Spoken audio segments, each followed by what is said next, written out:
Que rien ne te trouble, que rien ne t'épouvante. Tout passe, Dieu ne change pas. Élève ta pensée, monte au ciel. Ne t'angoisse de rien, que rien ne te trouble. Suis Jésus-Christ d'un grand cœur, et quoi qu'il arrive, que rien ne t'épouvante. De la spiritualité thérésienne. L'Église attribue à Sainte Thérèse d'Avila le titre de Mère des spirituels. Thérèse de Jésus nous guide dans les chemins de l'intériorité vers le centre de notre être où Dieu demeure. Elle nous aide à ne pas nous égarer sur les voies d'une spiritualité abstraite et nous conduit sur les chemins de la spiritualité mariale, puisque la vie d'oraison est au fond l'imitation de la vie intérieure de la Vierge Marie. C'est donc un chemin ouvert à tous. L'oraison est pour Thérèse une amitié intime, un entretien fréquent seul à seul avec celui dont nous nous savons aimer. Sainte Thérèse d'Avila est une carmélite espagnole du XVIe siècle, de son nom de naissance Donna Teresa de Cepeda. Elle est née le 28 mars 1515 dans une famille aisée et pieuse d'Avila. De son père Alonso de Cepeda et sa mère Béatrice de Ahumada donnèrent naissance à 10 enfants, Thérèse étant la troisième. Elle est décédée le 4 octobre 1582 à Alba de Tormes, en Espagne. Elle fut canonisée le 12 mars 1622 par Grégoire XV. Mes chers frères et sœurs, en ce jour, la liturgie honore cette grande sainte, réformatrice de l'ordre du Carmel et première femme proclamée docteur de l'Église en 1970 par le pape Paul VI, l'une des grandes figures de la spiritualité chrétienne. Nous vous proposons une méditation sur l'un de ses écrits intitulé « L'oraison mentale » tirée de sa prière « Dieu seul suffit ». Beaucoup de saints et d'hommes de vertu ont écrit sur les avantages qu'on retire de l'oraison. Je veux dire l'oraison mentale. Que Dieu soit glorifié. Je puis dire toutefois ce que l'expérience m'a appris. Malgré les fautes où tombe celui qui débute dans la vie d'oraison, il ne doit jamais l'abandonner. En effet, l'oraison est le moyen qui lui servira à se relever. Sans elle, c'est beaucoup plus difficile. Mais qu'il ne se laisse pas séduire comme moi par le démon et qu'il se garde bien d'abandonner cet exercice sous prétexte d'humilité.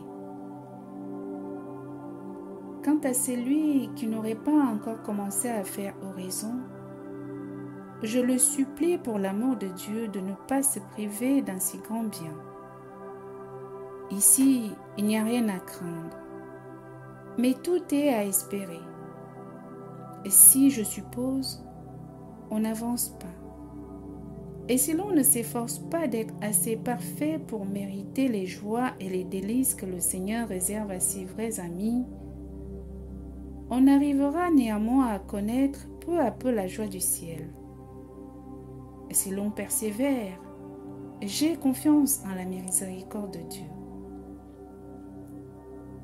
Personne ne l'a pris en vain pour ami.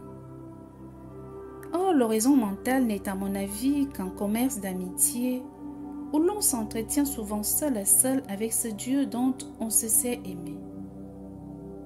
Ainsi, mes bien-aimés, courage, puisque nous pouvons d'une manière jouir du ciel sur la terre, demandons au Seigneur de nous accorder son secours, afin que nous ne soyons pas privés par notre faute de la faveur dont nous parlons. Prions-le de daigner nous montrer le chemin et de mettre en notre âme la force de creuser jusqu'à ce que nous ayons trouvé ce trésor caché, car en vérité, il est au-dedans de nous. Il est très important d'entrer dans cette voie avec une ferme détermination de la poursuivre. Quand nous nous déterminons à donner quelque chose à celui qui nous a tout donné et nous donne encore sans cesse, il n'est pas juste de ne pas lui donner ce petit moment de l'oraison avec un entier abandon. Puisque nous voulons donner à Dieu quelques instants d'oraison, donnons-les lui avec un esprit bien libre et dégagé de toute pensée terrestre. Donnons-lui ce temps avec la ferme résolution de ne plus le reprendre, jamais, quelles que soient les épreuves, les contradictions ou les sécheresses que nous ayons à endurer. Considérons ce temps comme une chose qui ne nous appartient plus et qu'on peut nous réclamer en justice si nous ne le donnons pas tout entier. Ce fut une grande chose pour moi d'avoir reçu de Dieu le don de l'oraison. Elle me fait comprendre ce que c'est que de l'aimer lui-même. Toute ma vie, j'ai eu envers le Christ la vive dévotion, une dévotion même extraordinaire. En le suivant, on marche avec sécurité. Ce maître qui est le nôtre est pour nous source de tous les biens. Je vais maintenant parler de ceux qui commencent à être les serviteurs de l'amour, car il me semble que nous ne sommes pas autre chose lorsque nous nous déterminons à suivre ce chemin de l'horizon. Chemin de celui qui nous a tant aimés. C'est une dignité tellement haute que je ne puis y penser sans éprouver une joie extrême. Je voudrais persuader à toutes les âmes qu'elles doivent porter de la dévotion à ce glorieux Saint Joseph. Les âmes de l'horizon en particulier lui doivent un culte tout filial. Je ne sais d'ailleurs pas comment on pourrait penser à la Reine des Anges et à toutes les souffrances qu'elle a endurées en compagnie de l'enfant Jésus, sans remercier Saint Joseph de les avoir si aidés l'un et l'autre. Que celui qui n'aura pas de maître pour lui enseigner l'oraison prenne ce glorieux saint pour guide et il ne risquera pas de s'égarer. Mes chers frères et sœurs, faisons chacun un examen de conscience en rapport avec le temps que nous passons seul à seul avec notre Dieu. Est-ce que nous lui laissons toujours la place prioritaire qui lui revient dans notre journée? Demandons la grâce d'une vie de prière intérieure avec le Seigneur, une vie d'oraison. Vivons un caractère quotidien avec celui qui a donné sa vie en rançon pour chacun de nous. Comme nous l'enseigne Sainte Thérèse d'Avila, elle nous montre aussi le raccourci par lequel elle est passée dès l'âge de 13 ans, puisqu'elle déclare « Je suppliais la très sainte Vierge avec beaucoup de larmes de me tenir lieu de mère. Cette demande, toute naïve qu'elle était, fut exaucée. Je crois car je ne me suis jamais recommandée à cette Vierge souveraine sans expérimenter son secours et finalement, elle m'a ramenée auprès d'elle. Prions la Vierge avec foi et confiance.